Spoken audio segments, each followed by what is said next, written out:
darsu 55 addu'a du'a lil mayyit wonande maydo fi salati alayhi ka julugol e makko joni du'a ko may fure julirte on tigi Allah maghfir lahu Allah yafamo warhamhu yurmemo wa afihi yafamo wa afu anhu yafamo wa akrim nuzulahu teddin werde makko nde wa wasimu dakhalahu yanyir natirgal makko ngal waqsilu lotir mo bil ma'i ndiyam wa thalji gilas wal baradi bubol wana labbinirama min al khataaya modde bakkatuji makko din kama naqayta thabul abyada wana labbinirta concol danewol min adanasi morde tuni ngol laaba ngol rawna peng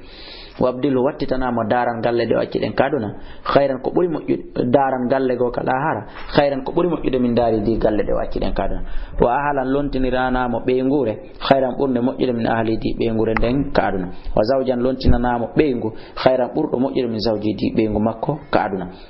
وادخلوا الجنة نادى الجنة وعيدوا دندا من عذاب القبر للتكبر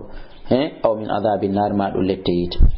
أندو آدم ما دون أنتجويا اللهم يا الله اغفر لي حينا يافا ورو بأمين وميتنا إماي بأمين وصغيرنا إبايكو بأمين وكبيرنا إماو بأمين وذكرنا إور بأمين وأنثانا إصنع بأمين وشاهدنا etawa be amen do nini wa ghaibina e wirni be allahumma ya allah man ahyayta kala umurnata minna amin fa yurnu ala al iman wa man tawaffayta kala warata minna amin fa tawaffahu warum ala al islam allahumma ya allah la tahrimna ta daw min ajra judde makkoni wala tudillana wa tamaji min ba'dahu ba makko allahumma ya allah inna fulana bun fulan andu kari mo kari fi dimmatika e moyler ahadima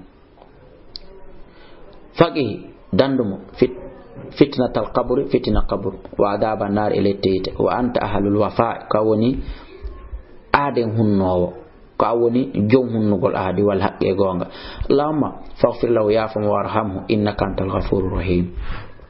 اللهم يا الله عبدك جياد ما ابن عبدك ابي جياد ما ابن امتك ابي كوردما احتاج الى رحمتك وهاتو جيني يمende mande wa anta ghaniyun kan patron an adabi kawni yundini an adabi gaile to gonno